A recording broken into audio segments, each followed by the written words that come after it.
భయంలో ఉన్నారు. అందుకే అది మర్డర్ అని తెలిసినప్పటికీ కూడా వాళ్ళు పోలీసులు ఏది చెప్తే అది ఓకే అంటానికి కామ్గా ఉండిపోయారని అభినవ్ అంటున్నారు. ఫస్ట్ పాయింట్, మీరు హెడ్లైన్స్లో అది ఆగని కేఏ పాల్, హర్ష్ కుమార్ పోరాటం అని వేస్తున్నారు. దయచేసి నా రిక్వెస్ట్ ఏంటంటే పోరాటం కాదు, ఆరాటమైనా వేయండి. ఈ శవం మీద పేలాలు ఏరుకునే ఆరాటం ఇంకా వాళ్ళకి తగ్గలేదని వేయండి. అది పోరాటం కాదు. దయచేసి పోరాటం చేసే వాళ్ళకి ఇన్సల్ట్గా ఉంటుంది. ఇక ఇప్పుడు అభినయ్ గారు మాట్లాడినటువంటి విషయాల్లో ఒక పాయింట్, నేను చెప్పదలుచుకున్న విషయం కూడా ఏంటంటే, ఆయన అన్నారు ప్రవీణ్ పగడాల అనే ఒక వ్యక్తికి ఇంత ఫాలోయింగ్ ఉంటుందనే విషయం పోలీసులకు తెలియలేదు, అందుకని ఫస్ట్ అంత సీరియస్గా తీసుకోలేదు అన్నారు. కానీ వాస్తవం ఏంటంటే ప్రవీణ్ పగడాల అనే వ్యక్తి చనిపోయిన తర్వాత ఆయన పాపులర్ అయ్యాడండి. బ్రతికుండగా ఆయనకి ఎంత ఫేమ్ లేదు. ఇది అందరికీ తెలిసినటువంటి విషయం. ఇప్పుడు మీరు #ప్రవీణ్ పగడాలని యూట్యూబ్లో సెర్చ్ చేస్తే కనీసం 20,000 వీడియోలు ఉన్నాయి. 20,000 వీడియోలు, మీడియా అంతా కూడా చర్చలు జరుగుతున్నాయి. కాబట్టి ఇప్పుడు పాపులర్ అయ్యాడు. ఒక పాస్టర్ గారిని చంపేశారంట అని ఒక పుకార్లు వ్యాపించడం వల్ల క్రిస్టియన్స్ అందరూ రోడ్ల మీదకి వచ్చారు. ఇంకా మీకు బెస్ట్ ఎగ్జాంపుల్ ఏంటంటే హర్ష కుమార్ గారు చెప్పారు, ఈయన చనిపోక ముందు బ్రతికున్నప్పుడు ఈయన ఎవరో నాకు తెలియదు, చనిపోయిన తర్వాత అందరూ మాట్లాడుకుంటుంటే నేను ఆయన వీడియోలు చూశాను, అప్పుడు ఆయన గురించి మాట్లాడుతున్నానని చెప్పారు. అంటే హర్ష కుమార్ అనే వ్యక్తికే ఈయన ఎవరో తెలియదు. అలాగే చాలామందికి ప్రవీణ్ పగడాల అనే విషయం ఆ వ్యక్తి గురించి చాలామందికి తెలియదు, చనిపోయిన తర్వాత పాపులర్ అయ్యారు. ఇంకొకటి, క్రిస్టియన్స్ అంత హై ప్రొఫైల్ ఉన్నటువంటి వ్యక్తి ఇలా రోడ్ల మీద చీప్గా తాగుతాడా అని యాక్సెప్ట్ చేయలేకపోవడం కారణం ఏంటంటే, ఈయన అసలు డబ్బులో పుట్టి డబ్బులో పెరిగాడు, గోల్డెన్ స్పూన్తో పెరిగాడు, లేకపోతే అంబానీ గారికి అల్లుడు, ఇలాంటి ఒక దృక్పథంతో చూస్తున్నారు. కానీ నిజానికి ప్రవీణ్ పగడాల గారికి అంత హై ప్రొఫైల్ లేదు. అది అనిల్ గారికి కూడా తెలుసు, బహుశా నేను అనుకుంటున్నాను, నేను అడగలేదు ఆయన. ఇంకా నేను గమనించినంతవరకు ఆయన చెప్పినటువంటి వివరాలను బట్టి ఒక 10-15 ఏళ్ల క్రితం ఆయన ఆ కడపలో వాళ్ళ అన్నయ్యని కొట్టాడనే ఒక కారణంతో వాళ్ళ ఫ్రెండ్ని ఎవరినో కొట్టి పడేశాడు. అతను చనిపోయాడు అనుకుని చెప్పి హైదరాబాద్ పారిపోయాడు ప్రవీణ్ పగడాల గారు. అంటే ఒక మర్డర్ కేసు నుంచి తప్పించుకోవడానికి వాళ్ళ అక్క అక్కడి నుంచి పంపించేసింది. ఎలాంటి ఆధారం లేకుండా హైదరాబాద్ వచ్చాడు. ఇక్కడి నుంచి మళ్ళీ మధ్యప్రదేశ్ వెళ్ళి ఒక 3 సంవత్సరాలు అక్కడ పరిచయం చేశాడని చెప్తున్నారు. అక్కడే వాళ్ళ వైఫ్ ఆ జెసికాతో, ఆవిడతో పరిచయం కానీ వాళ్ళ మామగారితో పరిచయం కానీ అయినవి. ఆ మామగారు వాళ్ళ కూతురునిచ్చి పెళ్లి చేశాడు. ఆ తర్వాత ఒక 5 సంవత్సరాల క్రితం, ఒక 5-6 సంవత్సరాల క్రితం నేను ప్రవీణ్ గారితో డిబేట్స్ చేశాను రక్షణ టీవీలో.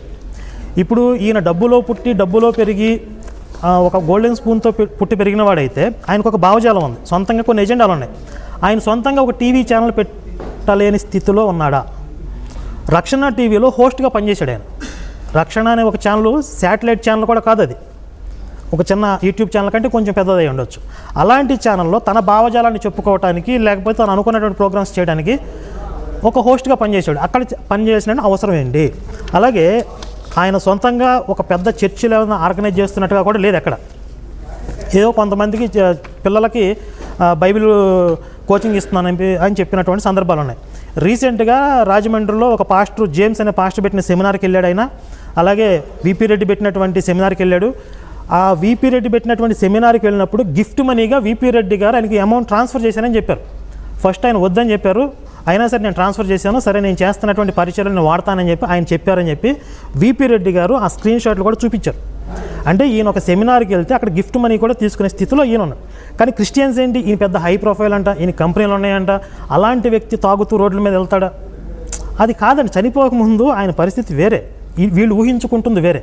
కాబట్టి అంత హై ప్రొఫైల్ వ్యక్తి ఇలా రోడ్డు అంటే కరుణాకర్ సింగ్ గారు, ఇక్కడ చనిపోయిన వ్యక్తి ప్రొఫైల్ ఏంటి అనే దానికంటే చనిపోయిన వ్యక్తి మరణ కారణం ఏంటి అనేది ఆ భయాన్ని వ్యక్తం చేస్తారు. అంటే మరణ కారణం అంటే ఇక్కడ ఆల్కహాల్ లేకపోతే యాక్సిడెంట్ లేదండి. కాబట్టి అలా రోడ్ల మీద అంటే చనిపోయిన వ్యక్తి ప్రొఫైల్, ఆయన ఎంత ధనం ఉంది అనే దానికంటే అంటే వీళ్ళు ఇప్పుడు నేను చాలా చనిపోయిన వ్యక్తి క్రిస్టియన్ కాబట్టి ఆయన క్రిస్టియన్ కమ్యూనిటీకి సంబంధించిన మత ప్రచారాన్ని ఉధృతంగా చేస్తున్నారు కాబట్టి ఆయన అంతమొందించాలి అనే ఒక భావం ఏదో ఒకరిలో ఉంది. అది ముస్లిం కమ్యూనిటీలో ఉందా, లేకపోతే సనా అన్నట్టు హిందూ కమ్యూనిటీలో ఉందా, లేకపోతే హర్ష్ కుమార్ అన్నట్టు ఆయన ఎదుగుతున్నాడు అని ఇతర క్రిస్టియన్స్లో ఉంది. హర్ష్ కుమార్ ఆ మాట కూడా అన్నారు. కాబట్టి ఎవరో హత్య చేశారో ఆ వాస్తవం తేల్చండి. అతను ప్రొఫైల్ని చూసి కాదు హత్య చేసింది, అతను మాట్లాడుతున్న మాటలను చూసి, అతను క్రిస్టియన్ కమ్యూనిటీని ప్రచారం చేస్తున్న విధానాన్ని చూసి అతను హత్య చేశారు. ఈ పాయింట్ నేను వస్తాను. ముందు ఎందుకు చెప్పాను అంటే చాలా మంది క్రిస్టియన్స్ నమ్మలేకపోతున్నారు, అంత రిచ్ పర్సన్ అలా రోడ్డు మీద తాగుతూ వెళ్తాడా అని చెప్పి.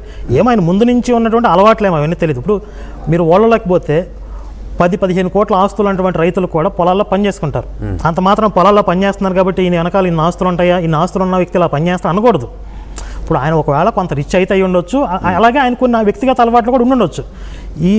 ఈ ప్రొఫైల్ని బట్టి మేము నమ్ముతాం లేకపోతే లేదని మూర్ఖత్వం. ఇంకో మీ ముఖ్యమైన విషయం గమనిస్తే ఈ విషయం మీద ఆరోపణలు చేసేవాళ్ళు, రాద్ధాంతం చేసేవాళ్ళు దూరం నుంచి చూసిన వాళ్ళే, దగ్గర నుంచి అతనితో తిరిగిన వాళ్ళు ఎవరు ఆరోపణలు చేయట్లేదు. సరే, ఇప్పుడు మీరు అడిగిన పాయింట్ ఏంటంటే అతని యొక్క క్రైస్తవ ప్రచార ఉధృతిని చూసి తట్టుకోలేని వాళ్ళు హత్య చేసి ఉంటారని చెప్పి నేను ఈ విషయం మీద కొన్ని సందర్భాల్లో మాట్లాడింది ఏంటంటే, ఇప్పుడు కొంతమంది ఆరోపణలు చేస్తున్నట్లుగా ప్రవీణ్ పగడాల గారిని హత్య చేసి దీన్ని యాక్సిడెంట్గా చిత్రీకరించడానికి ఈ వ్యవస్థలన్నింటినీ కూడా మేనేజ్ చేస్తున్నారు. ఇప్పుడు హైదరాబాద్ నుంచి ఈ లిక్కర్ షాపులు దగ్గర నుంచి మొదలు పెడితే AP government, total government, police department, media, ఇలా ఎన్నో వ్యవస్థలు మేనేజ్ చేస్తున్నారు. సింపుల్గా అంటే ఇక్కడ అందరూ అమ్ముడిపోతారు నేను చెప్పట్లా. ఇప్పుడు ఇంత వ్యవస్థలో ఎవరో కొంతమంది నిజాయితీ పనులు ఉంటారు కదా, ఒకవేళ మేనేజ్ చేయడం సాధ్యం కాదు. ఒకవేళ అలా అనుకున్నా కూడా సింపుల్గా 1,000 కోట్లు అవుతుందండి బడ్జెట్.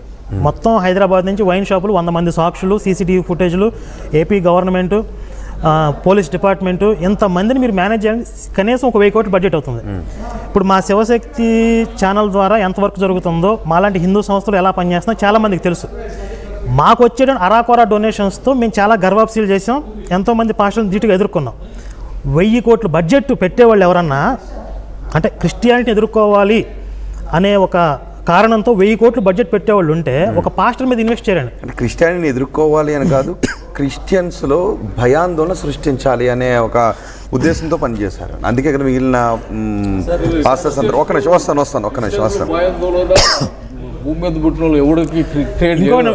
భయాందోళన కలగండి. ఒక వ్యక్తి హత్య జరిగితే కమ్యూనిటీ అంతా ఏకమవుతుంది, అగ్రెసివ్గా మారుతారు, గొడవలు జరుగుతాయి, వాళ్ళల్లో లేని ఐక్యత వస్తుంది. నిజంగా హత్య చేశారు అని తేలుతుంది. ఐక్యత కనిపించట్లేదు ఇక్కడ. అదే ఇక్కడ ఎమోషన్స్ రెచ్చగొట్టారు కాబట్టి టెంపరీగా కొంతమంది రోడ్ల మీదకి వచ్చారు. మెల్లగా ఆ వాదన వీక్ అవుతుంది, ఎవిడెన్స్ అన్నీ కనపడుతున్నాయి. ఇప్పుడు అంత స్పష్టంగా సీసీ ఫుటేజ్లో ఏలూరు వైన్ షాప్లో మాస్క్ ఇక్కడ దాకా జారిపోయింది, ఈ ఫేస్ అంతా కనపడుతుంది. ఆయన ప్రవీణ్ కదా కాదు అని కదా అంటున్నారు. కావున ఒక్క నిమిషం, ఆయన ప్రవీణ కాదు ఒక్కటి చెప్పండి. మేమైతే ప్రవీణ్ గారు కాదండి. ఓకే, ఒక్క నిమిషం మీ దగ్గర కూడా వస్తాను. నేను అడిగిన పాయింట్ పోలీస్ స్టేషన్లో జరిగిన ఆ ఇష్యూకి సంబంధించి ఫ్యామిలీ మెంబర్స్ చెప్పారు థ్రెట్ ఉంది, మర్డర్ అయినా పర్లేదు అంటున్నారు. అంటే కొంతమంది ఒకటి ఆ పాయింట్ కూడా కొంతమందికి థ్రెట్ ఉండొచ్చు, థ్రెట్ అయిన వ్యక్తి మరణించవచ్చు. ఆ మరణం ఆ థ్రెట్ కారణంగా జరిగిందా, ప్రమాదం కారణంగా జరిగిందా, మళ్ళీ ఇది వేరే విషయం. థ్రెట్ ఉండొచ్చు, కానీ ఆ థ్రెట్ ఉన్న వ్యక్తి మరణానికి ఏది కారణం అనేది కూడా తేల్చాలి. ఆ కారణాన్ని తేల్చేటప్పుడు ఈ సీసీ ఫుటేజ్ ఇవన్నీ కూడా వస్తాయి. సో మనం తీసుకుందాం. ఒక నిమిషం, రమణారెడ్డి అని ఒక కాలర్ ఉన్నారు. రమణారెడ్డి గారు మాట్లాడండి. ఓకే, కాల్ డ్రాప్ అయింది. ఒకవేళ ఎవరికైనా ఏదైనా డౌట్లు ఉంటే, సహేతుకమైన డౌట్లు ఉంటే, రమణారెడ్డి కూడా చాలాసేపు నుంచి వెయిట్ చేసినట్టున్నారు, ఎవరికైనా డౌట్స్ ఉంటే మాకు కాల్ చేసి మాట్లాడచ్చు. 040-6931-6611, మరో నెంబర్ 040-6931-6622. ఈ నెంబర్కి కాల్ చేసి మీకున్న అనుమానాలు ఏంటో మీరు నివృత్తి చేసుకోవచ్చు. ఓకే, ఒక్క నిమిషం.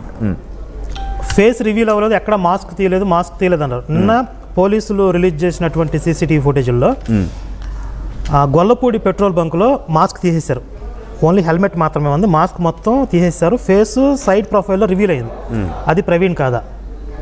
బండి నడపలేని స్థితిలో ఆయన డ్రంక్ అయినటువంటి స్థితిలో ఊగుతూ వస్తున్నాడు. ఫేస్ మొత్తం రివీల్ అయింది. ఆయన ప్రవీణ్ కదా? తర్వాత ఏలూరులో రివీల్ అయింది, ప్రవీణ్ కదా? సరే, ఈ డైరెక్ట్